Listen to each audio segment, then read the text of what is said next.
ومسح ربع الرأس واللحیۃ، اور فرض ہے چوتھائی سر کا مسح کرنا اور چوتھائی داڑھی کا مسح کرنا۔ فرض ہے چوتھائی سر کا مسح کرنا۔ مسح کسے کہتے ہیں اسے بتا رہے ہیں۔ المسح اصابۃ الید المبتلۃ العضو، مسح کہتے ہیں تر ہاتھ کو پھیرنا عضو پر، جو بھی اعضائے وضو ہیں ان پر تر ہاتھ کو پھیرنا۔ ایسا نہیں ہے کہ بس تر ہاتھ سے اس عضو کو چھو دو تو مسح ہو گیا، بلکہ اس کو پھیرنا بھی ہے وہاں پہ۔ اما بللا یأخذہ من الاناء، یا تو ایسی تری جس کو وہ لے برتن سے۔ اب یہاں سے بیان فرما رہے ہیں کہ جو مسح ہوگا تر ہاتھ کو جو پھیرا جائے گا وضو پر، وہ تر ہاتھ کیسا ہونا چاہیے، وہ تری کہاں سے آنی چاہیے۔ تو اگر ہم کسی وضو کو دھو رہے ہیں، ہم نے منہ دھویا، ہم نے ہاتھ دھوئے اور تری ہاتھوں پر لگ رہی ہے، تو اس سے تو مسح کر سکتے ہیں، اس سے تو مسح کر سکتے ہیں۔ جو وضو ہم نے دھویا ہے اور اس کا پانی نیچے نہیں گرا ہے بلکہ وہ ہاتھوں پہ لگا ہوا ہے، اس سے مسح کر سکتے ہیں۔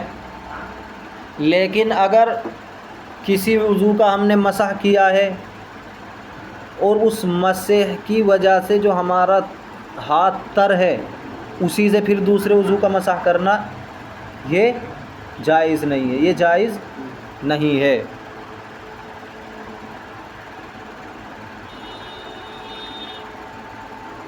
دیکھو، یا تو وہ تری اس کو لے کس سے، برتن سے، یہ سب سے بہتر طریقہ ہے کہ الگ سے لو پانی، وہ تری جس سے ہم مسح کریں گے الگ سے لینا چاہے برتن سے لو، لوٹے سے لو، ندی سے لو، نہر سے لو، حوض سے لو، الگ سے لو۔ او بللن باقیا فی الید، یا ایسی تری ہو جو باقی رہ گئی ہو ہاتھ میں، بعد غسل عضو من المغسولات، دھوئے جانے والے اعضاء میں سے کسی عضو کو دھونے کے بعد۔ تو جو دھوئے جانے والے اعضاء ہیں ان کو دھونے کے بعد جو ہاتھ میں تری لگی ہوئی رہ گئی ہے اس تری سے بھی مسح کر سکتے ہیں۔ ولا یکفی البلل الباقی فی یدہ بعد مسح عضو من الممسوحات، ولا یکفی، اور کافی نہیں ہوگی، البلل، وہ تری، الباقی، جو باقی رہ گئی ہو، فی یدہ، وضو کرنے والے کے ہاتھ میں، بعد مسح عضو من الممسوحات، مسح کیے جانے والے اعضاء میں سے کسی عضو کے مسح کرنے کے بعد، مسح کرنے کے بعد۔ تو ایک وضو کا ہم نے مسح کیا اور مسح کرنے کی وجہ سے جو ہمارا ہاتھ تر ہوا تھا اسی ہاتھ سے پھر مسح کرنا چاہتے ہیں دوسرے وضو کا، تو یہ جائز نہیں ہوگا۔ ولا بلل، اور نہ ایسی تری کافی ہوگی مسح کے لیے، یأخذہ من بعض اعضائہ، جس کو وہ لے اپنے بعض اعضاء سے، جس کو لے اپنے بعض اعضاء سے، سواء کان ذلک العضو مغسولا او ممسوحا، چاہے وہ عضو دھلا ہوا ہو یا مسح کیا ہوا ہو، چاہے وہ عضو دھلا ہوا ہو یا مسح کیا ہوا ہو۔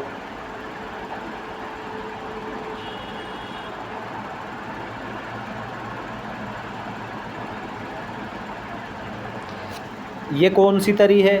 ہم نے ہاتھ دھو دیا، اپنا منہ دھویا، اب منہ پر جو تری لگی ہوئی ہے اس کو ہاتھ میں لیتے ہیں، منہ پر ہاتھ پھیر کر اپنے ہاتھ کو تر کرتے ہیں، یا اپنے ہاتھ پر ہاتھ پھیر کر اپنے ہاتھ کو تر کر رہے ہیں، تو یہ تری کافی نہیں ہے، کیونکہ اب کہاں سے لی ہم نے؟ دھلے ہوئے اعضاء سے، دھلے ہوئے اعضاء پر جو تری لگی رہے، یا مسح کیے ہوئے اعضاء پر جو تری لگی ہوئی ہو، اس سے بھی، جیسے سر پر مسح کیا اور پھر وہیں سے اپنا ہاتھ مسل کر ہاتھ میں تری لے کر اس کو استعمال کرنا چاہتے ہیں تو یہ کافی نہیں ہوگی، بلکہ پہلے جو بات آئی تھی کہ دھوئے جانے والے اعضاء میں سے کسی عضو کو دھونے کے بعد جو تری باقی رہ جائے اس سے مسح جائز ہے، وہ تری اس عضو سے نہیں لی گئی تھی، بلکہ ہم نے ہاتھ میں پہلے پانی لیا تھا، پھر منہ کو دھویا، اب ہاتھ میں تری لگی ہوئی ہے۔ ایسا نہیں ہے کہ منہ کو دھونے کے بعد منہ سے وہ تری ہم نے چھٹائی ہے، سمجھ رہے ہو؟ یہ تو جائز نہیں ہوگا، بلکہ جائز ہے کہ ہم نے ہاتھ میں پانی لیا، اس سے منہ کو دھویا، ہاتھوں کو دھویا اور ہاتھ میں بچ گئی تری، اس سے جائز ہے۔ تو کتنی صورتیں ہو گئی؟ برتن سے یا ندی سے، حوض سے، نہر سے تری لیں گے جائز۔ اعضاء ہمارے جو دھوئے جاتے ہیں ان کو دھونے کے لیے ہم نے تری لی اور وہ دھونے کے بعد باقی رہ گئی ہاتھ میں، اس سے بھی جائز۔ لیکن جن اعضاء پر مسح کیا جاتا ہے جیسے سر، اگر مسح کے بعد ہاتھ میں تری باقی رہ گئی اس سے جائز نہیں ہے، وہ کافی نہیں ہے۔ اسی طرح مسح کر لیا یا ہم نے کسی عضو کو دھو لیا، اب اس پر ہاتھ پھیر کر اس سے ہم تری لے رہے ہیں، اس سے بھی جائز نہیں ہے۔ وَقَذَا فِي مَسْحِ الْخُفِّ، اور یہی حکم موزے کے مسح میں ہے۔ وَعَلَمْ، جان لیجئے، أَنَّ الْمَفْرُوضَ فِي مَسْحِ الرَّأْسِ أَدْنَىٰ مَا يُطْلَقُ عَلَيْهِ اسْمُ الْمَسْحِ، یہاں سے اختلاف ذکر کیا جا رہا ہے۔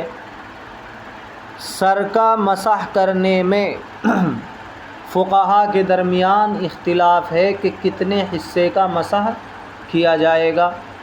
قرآن کریم کے اندر آیا وَامْسَحُوا بِرُؤُوسِكُمْ، اپنے سروں کا مسح کرو، تو قرآن کریم میں یہ نہیں بیان کیا گیا کہ سر کے کتنے حصے کا مسح کرو، مطلقاً آیا ہے کہ اپنے سروں کا مسح کرو۔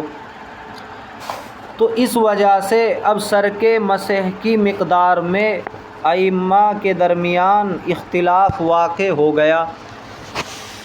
امام شافعی علیہ الرحمہ فرماتے ہیں کہ دیکھو قرآن کریم کے اندر مطلقاً آیا ہے کہ سروں کا مسح کرو، لہذا مطلقاً مسح کرنا کافی ہے، اور مطلقاً مسح کرنا ان کے یہاں یہ ہے کہ اگر ایک بال پر یا سر کے 3 بالوں پر بھی مسح کر لیا تو کافی ہے، فرض پورا ہو گیا۔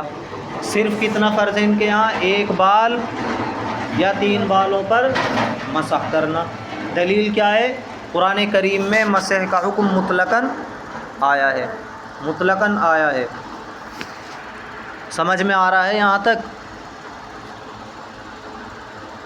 اس کے بعد امام مالک علیہ الرحمہ، ان کا مسلک یہ ہے کہ مکمل سر کا مسح کرنا فرض ہے، کیوں؟ اس لیے کہ قرآن کریم کے اندر جہاں تیمم کے بارے میں آیا ہے وہاں پر مسح کے سلسلے میں یہ الفاظ آئے ہیں وَامْسَحُوا بِوُجُوهِكُمْ، اپنے چہروں کا مسح کرو تیمم میں، اور وہاں پورے چہرے پر مسح کیا جاتا ہے۔ تیمم کے اندر مٹی سے جو ملا جاتا ہے، ہاتھ میں مٹی لے کر اس کو جھاڑ کر جو ہاتھ کو پھیرا جاتا ہے تو پورے چہرے پر پھیرا جاتا ہے۔ تو جب وہاں مطلقاً مسح کی بات آئی ہے کہ اپنے چہروں پر مسح کرو اور اس سے مراد مکمل چہرہ ہے، تو ایسے ہی یہاں پر بات آئی ہے وَامْسَحُوا بِرُؤُوسِكُمْ، اپنے سروں کا مسح کرو، تو یہاں بھی مکمل سر کا مسح مراد ہوگا۔ ان کا مسلک اور ان کی دلیل سمجھ میں آئی؟ ہمارا مسلک احناف کا مسلک کیا ہے کہ 1/4 سر کا مسح کریں گے، 1/4 سر کا مسح، سر کے 4 حصے کریں، اس میں سے 1 حصے کا مسح فرض ہے، 1 حصے کا مسح کیا ہے؟ فرض ہے۔ کیوں؟ اس لیے کہ مطلقاً حکم آیا ہے کہ اپنے سروں کا مسح کرو، یہاں سر کا مسح کرنا اس کی مقدار کتنی ہوگی یہ بات مجمل ہے، یہ بات مجمل ہے، اور جب کوئی حکم اجمالاً آتا ہے قرآن کریم کے اندر تو اس کا بیان دیکھا جاتا ہے کسی دوسری آیت میں یا احادیث میں۔ تو ہم نے دیکھا کہ احادیث سے یہ پتہ چلتا ہے کہ آپ صلی اللہ علیہ وسلم مقدار ناسیہ پر مسح کرتے تھے، ناسیہ کی مقدار پر، یعنی چوتھائی سر کا مسح کرتے تھے۔ تو جو اجمال تھا اس کا بیان آ گیا حدیث کے اندر، لہذا چوتھائی سر کا مسح فرض ہوگا۔ دوسری دلیل یہ ہے کہ با جب داخل ہوتا ہے، جس چیز پر داخل ہوتا ہے مسح کے ساتھ، مسح کے صلہ بن کر جب با آتا ہے تو جس چیز پر وہ داخل ہوتا ہے تو وہ وسیلہ ہوتا ہے، وہ مکمل مراد نہیں ہوتا ہے، مکمل مراد نہیں ہوتا ہے۔ جیسے اگر کسی نے کہا مسحت بالحائط، میں نے دیوار پر ہاتھ پھیرا، تو اب مکمل دیوار مراد نہیں ہوگی۔ اور اگر کہا مسحت الحائط بالیدی، با اب ہاتھ پہ داخل ہوا ہے تو میں نے ہاتھ پھیرا دیوار پر، تو اب یہاں دیوار مکمل مراد ہوگی، یہاں دیوار مکمل مراد ہوگی۔ پتہ چلا کہ با جب داخل ہوگا، جس پر داخل ہوگا تو وہ مکمل مراد نہیں ہوگا بلکہ اس کا بعض حصہ مراد ہوگا، کیونکہ با ذریعے پر داخل ہوتا ہے، مقصود پر داخل نہیں ہوتا۔ کس پر داخل ہوتا ہے؟ ذریعے پر۔ ہاتھ ذریعہ ہے دیوار پر پھیرنے کا، تو با کس کے لیے آتا ہے؟ ذریعے کے لیے آتا ہے۔ اب ہم یہاں دیکھ رہے ہیں وَامْسَحُوا بِرُؤُوسِكُمْ، با کس پر داخل ہو رہا ہے؟ سر پر۔ تو سر مقصود نہیں ہوگا بلکہ ذریعے کے حکم میں ہوگا، اور جتنی ضرورت ہے ذریعے کو اتنا اختیار کیا جاتا ہے، جتنی ضرورت ہے ذریعے کو اتنا اختیار کیا جاتا ہے، لہذا مکمل سر مراد نہیں ہوگا۔ تینوں مسلک سمجھ میں آ گئے، تینوں دلیلیں سمجھ میں آ گئی۔ اب جواب کیسے دیں گے امام شافعی کا؟ امام شافعی علیہ الرحمہ نے فرمایا کہ مطلقاً آیا ہے، لہذا ایک دو بال پر بھی، ایک تین بال پر بھی مسح کر لیں گے تو کافی ہو جائے گا۔ تو ان کا جواب یہ ہے کہ یہ مطلق نہیں ہے بلکہ یہ مجمل ہے، بلکہ یہ مجمل ہے۔ مطلق اس لیے نہیں ہے کیونکہ مسح کسے کہتے ہیں یہ تو علم ہو رہا ہے، مسح کسے کہتے ہیں یہ تو علم ہو رہا ہے، تر ہاتھ کو کسی عضو پر پھیرنا۔ اب ایک بال پر ہاتھ پھیرنا نہیں پایا جا سکتا، ایک بال پر کیسے ہاتھ پھیر لیں گے آپ؟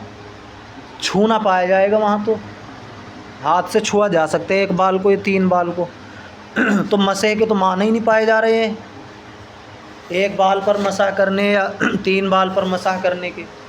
تو یہ مطلق نہیں ہے بلکہ اس کے معنی تو سمجھ میں آ رہے ہیں، یہ مجمل ہے، اس کی مقدار سمجھ میں نہیں آ رہی ہے، وہ حدیث میں بیان کر دی گئی کہ مقدار ناسیہ ہے، چوتھائی سر کی مقدار۔ امام مالک علیہ الرحمہ کا کیا جواب دیں گے؟ انہوں نے دلیل یہ پیش کی تھی کہ تیمم کے بیان میں وَامْسَحُوا بِوُجُوهِكُمْ آیا ہے اور وہاں پورا چہرہ مراد ہوتا ہے، تو جواب ہم یہ دیں گے کہ وہاں پورا چہرہ قرآن سے ثابت نہیں ہے، پورے چہرے کی مقدار نص سے ثابت نہیں ہو رہی ہے بلکہ حدیث سے ثابت ہو رہی ہے، حدیث سے ثابت ہو رہی ہے۔ کیونکہ اگر نص سے پورا چہرہ مراد مانا جائے تو پھر اس کے بعد ایدیکم بھی آ رہا ہے، وَامْسَحُوا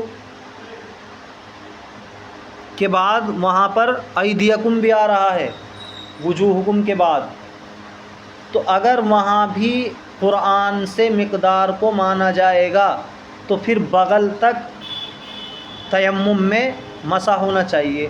کہاں تک ہونا چاہیے؟ بغل تک، کیونکہ ہاتھ مطلقاً کہاں تک ہے؟ بغل تک ہے، اسے کوئی نہیں مانتا۔ تو معلوم ہوا کہ جو مسح کرتے ہیں چہرے کا تیمم میں مکمل کا، وہ حدیث سے ثابت ہے، وہ حدیث سے ثابت ہے۔ ایک بات تو ہے۔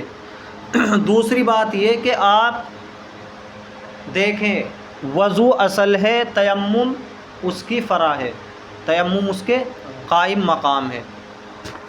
تو آپ نے جو قائم مقام تھا، جو فرع تھی، اس کا حکم کس پر لگا دیا؟ اصل پر، کہ جیسا ہم نے تیمم میں دیکھا مکمل چہرے کا مسح ہوتا ہے، ایسے ہی ہم وضو میں مکمل سر کا مسح کریں گے، مکمل سر کا مسح کریں گے۔ حالانکہ فرع کا حکم اصل کو نہیں دیا جاتا، فرع کا حکم اصل کو نہیں دیا جاتا، بلکہ اصل کا حکم فرع کو دیا جاتا ہے، اصل کا حکم فرع کو دیا جاتا ہے۔ تو جو اصل کا حکم ہے یعنی سر کا مسح کرنا، چوتھائی سر کا مسح کرنا، وہ ہم اس وقت یہاں دیتے جب کہ یہ نص سے ثابت نہ ہوتا الگ سے حدیث سے، لیکن مسح جو تیمم کے اندر مکمل چہرے کا ہوگا وہ تو حدیث مشہور سے ثابت ہے۔ ایسے ہی جو چوتھائی سر کا مسح ہوگا وہ بھی حدیث سے ثابت ہے، لہذا تیمم پر اس کو قیاس نہیں کیا جا سکتا ہے۔ اب عبارت سے ملاؤ یہ ساری باتیں۔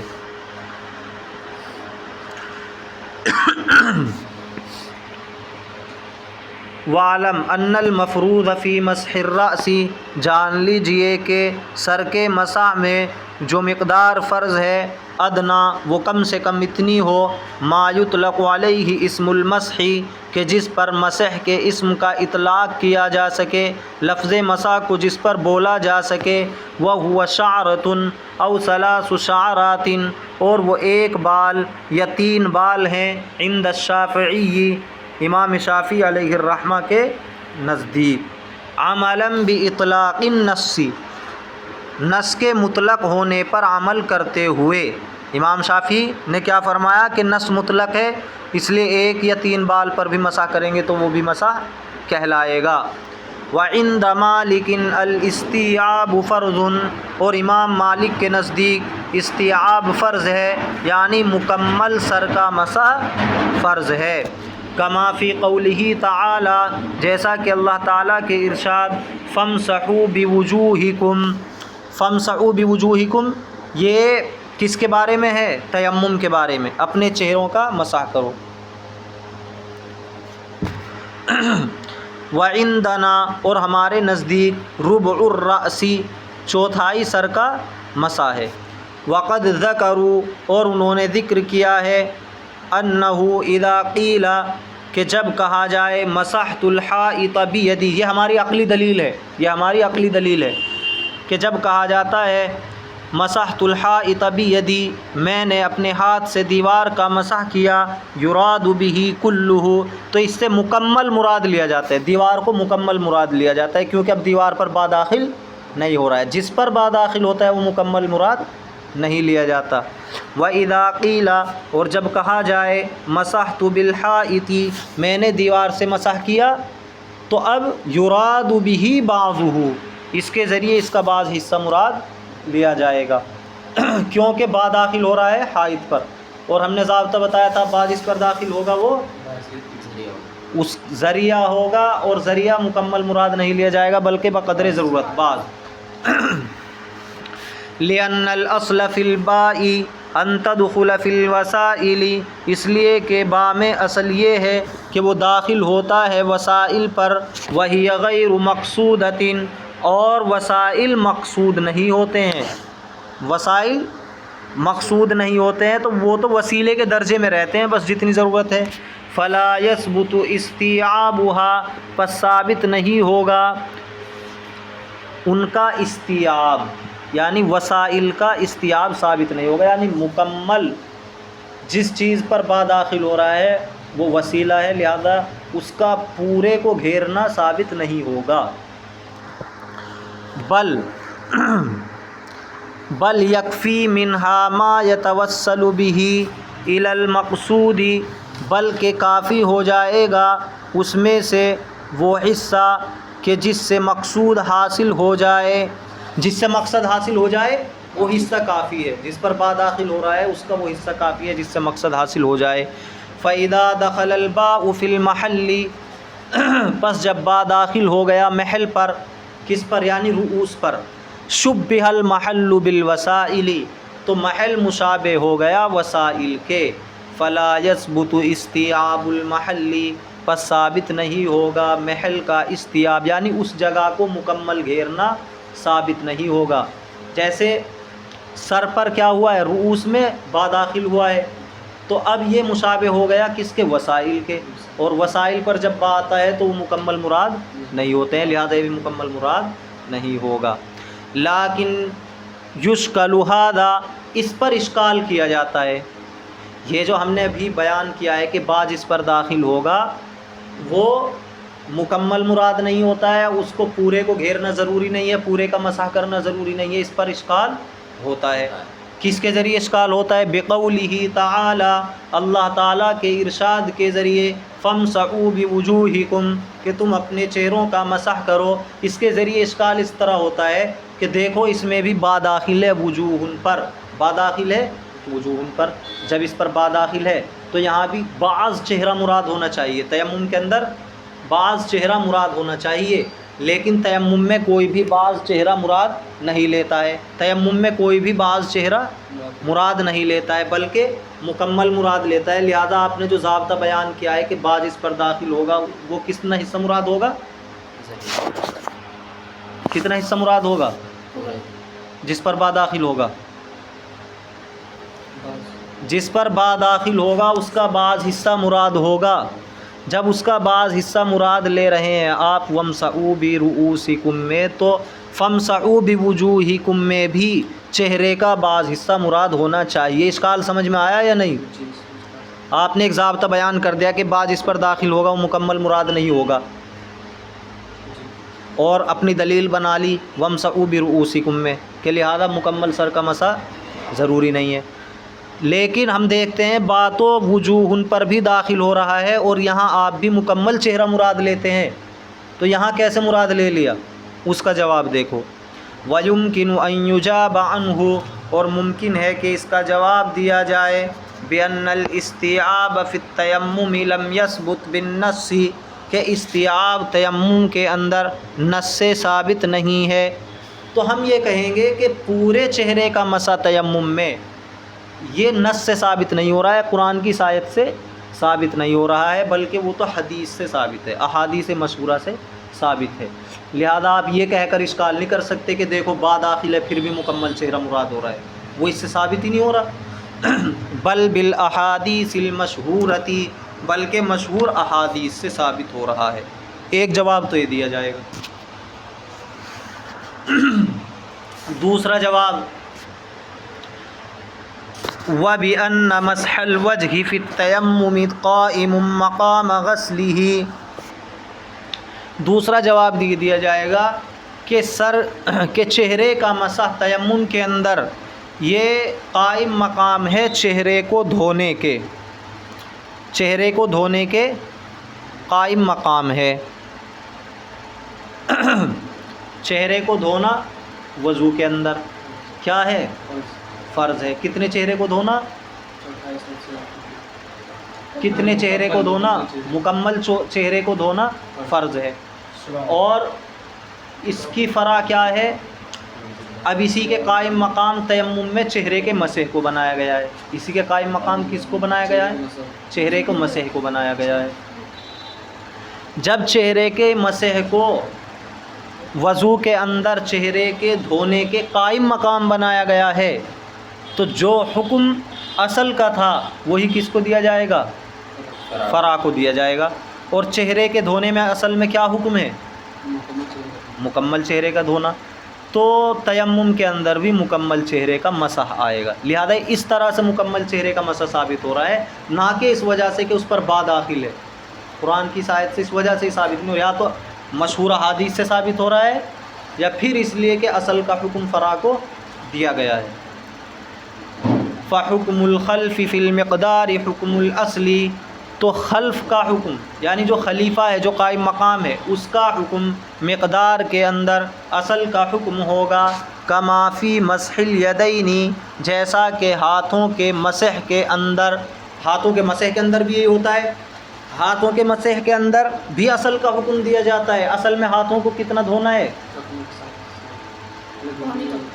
کوہنیوں سمیت دھونا ہے۔ تو مسح کے اندر بھی، تیمم کے اندر بھی کوہنیوں سمیت ہی مسح کیا جائے گا۔ اور اگر یہ مان لیا جائے کہ قرآن سے ثابت ہو رہا ہے فَامْسَحُوا بِوُجُوهِكُمْ وَأَيْدِيَكُمْ، تو پھر یہاں پر ایدیا ہاتھوں کو بغلوں تک مراد لیا جائے گا، اگر مطلقاً ہم یہ مانیں کہ اسی آیت سے ثابت ہو رہا ہے، کیونکہ اس میں کوئی قید نہیں آ رہی ہے کہاں تک ہاتھوں کا مسح کرنا ہے، تو یہاں بھی اصل کا حکم دیا گیا ہے فرع کو، ایسے ہی چہرے کے مسح میں اصل کا حکم دیا گیا ہے فرع کو۔ لہذا آپ اس پہ سر کے مسح کو قیاس کر کے یہ نہیں کہہ سکتے کہ مکمل سر کا مسح کرنا فرض ہے۔ سمجھ میں آگے؟ دونوں مسئلے الگ الگ۔ سر کا مسح چوتھائی کریں گے وہ الگ ہے، وہ ثابت ہو رہا ہے حدیث سے۔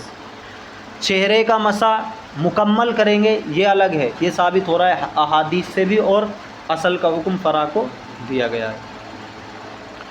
فَلَوْ كَانَ النَّصُّ دَالًّا عَلَى الْاِسْتِيعَابِ، اور اگر نص دلالت کرنے والی ہو استیعاب پر، یعنی مکمل گھیرنے پر، مکمل مسح پر، لَلَزِمَ مَسْحُ الْيَدَيْنِ إِلَى الْإِبْطَيْنِ، تو لازم آئے گا دونوں ہاتھوں کا مسح کرنا بغلوں تک۔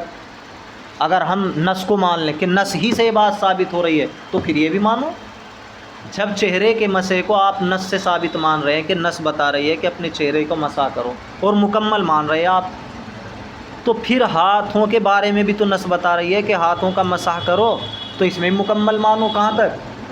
بغل تک۔ اسے تم بھی نہیں مانتے۔ پھر تیمم لِأَنَّ الْغَایَةَ لَمْ تُذْکَرْ، اس لیے کہ غایت ذکر نہیں کی گئی ہے، کہاں تک ہاتھ دھونے ہیں، الا کو ذکر نہیں کیا گیا ہے۔ پھر تیمم، تیمم کے اندر وَأَيْضًا الْحَدِيثُ الْمَشْهُورُ وَهُوَ حَدِيثُ الْمَسْحِ عَلَى النَّاصِيَةِ، اور نیز ہماری دلیل ایک یہ بھی ہے، اور امام مالک کے مذہب کو رد کرنے کے لیے ایک دلیل یہ بھی ہے جو حدیث مشہور ہے، وَهُوَ حَدِيثُ الْمَسْحِ عَلَى النَّاصِيَةِ، اور وہ مسح کی حدیث ہے ناصیہ پر، آپ صلی اللہ علیہ وسلم نے ناصیہ پر مسح کیا، دل جو دلالت کرتی ہے علی ان الاستیعاب غیر مراد، کہ استیعاب یعنی مکمل سر کو گھیرنا، مکمل سر پر مسح کرنا، غیر مراد مراد نہیں ہے، کیونکہ اگر مکمل سر پر مسح کرنا مراد ہوتا تو آپ صلی اللہ علیہ وسلم کیا قرآن کے خلاف کرتے؟ کبھی نہ کرتے۔ فانتفا قول مالک، تو امام مالک رحمہ اللہ کے قول کی نفی ہو گئی، واما نفی مذہب الشافعی، امام مالک کا قول تو رد ہو گیا، اب امام شافعی علیہ الرحمہ کے مذہب کی نفی کیسے ہوگی؟ وہ ہم نے بتایا تھا کہ آیت مجمل ہے، تم نے مطلق مراد لی ہے، اگر مطلق آپ مراد لیں گے تو کہ تو مسح کے معنی ہی نہیں پائے جا رہے، مسح کے معنی ہی نہیں پائے جا رہے ہیں ایک بال یا تین بال پر مسح کرنے سے، کیونکہ مسح کے معنی ہے بھیگا ہوا ہاتھ پھیرنا کسی عضو پر، تو ایک بال میں پھیرنا کہاں پایا جائے گا؟ وہ تو رکھتے ایک بال اس کے نیچے آ جائے گا، بلکہ کئی بال اس کے نیچے آ جائیں گے۔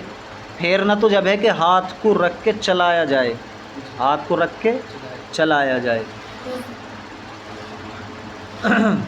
وَأَمَّا نَفْيُ مَذْهَبِ الشَّافِعِيِّ، اور بہرحال امام شافعی کے مذہب کی نفی، فَمَبْنِيٌّ عَلَىٰ، تو وہ مبنی ہے اس بات پر، ان الآیت مجملۃ، کہ آیت مجمل ہے، فی حق المقدار، مقدار کے سلسلے میں، لا مطلقۃ، نہ کہ مطلق، کما زعم، جیسا کہ ان کا گمان ہے امام شافعی کا، لأن المسح فی اللغۃ امرار الید المبتلۃ، اس لیے کہ مسح لغت میں کہتے ہیں تر ہاتھ کو امرار پھیرنا، چلانا، ولا شک ان مماسۃ الانملۃ شعرۃ او ثلاثا لا تسمى مسح الرأس، اور اس بات میں کوئی شک نہیں ہے، مماسۃ الانملۃ، کہ انگلیوں کو ٹچ کرنا، شعرتن ایک بال سے، او ثلاثا یا تین بالوں سے، انگلیوں کو چھونا، انگلیوں سے چھونا ایک بال کو یا تین بال کو، لا تسمى مسح الرأس، اس کا نام سر کا مسح نہیں رکھا جاتا، وامرار الید یکون له حد، اور ہاتھ کا پھیرنا جب اس سے مراد ہے تو اس کی حد بھی ہونی چاہیے کوئی، کہاں تک پھیریں گے، اور ہاتھ کے پھیرنے کے لیے کوئی حد ہوگی، وَهُوَ غَيْرُ مَعْلُومٍ، اور وہ ہمیں معلوم نہیں ہے، تو آیت مجمل ہو گئی مقدار کو بتانے میں، فَيَكُونُ مُجْمَلًا وَلِأَنَّهُ إِذَا قِيلَ مَسَحْتُ بِالْحَائِطِ يُرَادُ بِهِ الْبَعْضُ۔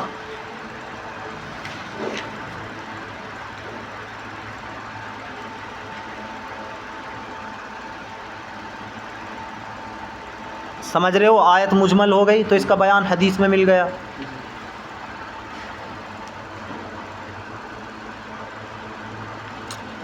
وَلِأَنَّهُ، اور اس لیے کہ جب کہا جاتا ہے مسحت بالحائط کہ میں نے مسح کیا دیوار سے، یراد بہ البعض، تو اس سے بعض کو مراد لیا جاتا ہے، یہ ہماری دلیل ہو گئی، ٹھیک ہے، جب با داخل ہوتا ہے تو بعض کو مراد لیا جاتا ہے۔ وفی قولہ تعالیٰ فامسحوا بوجوہکم، اور اللہ تعالیٰ کے ارشاد فامسحوا بوجوہکم کے اندر آیت دلالت مقدار کے بارے میں، یہ آیت مجمل ہے، کتنی مقدار ہے۔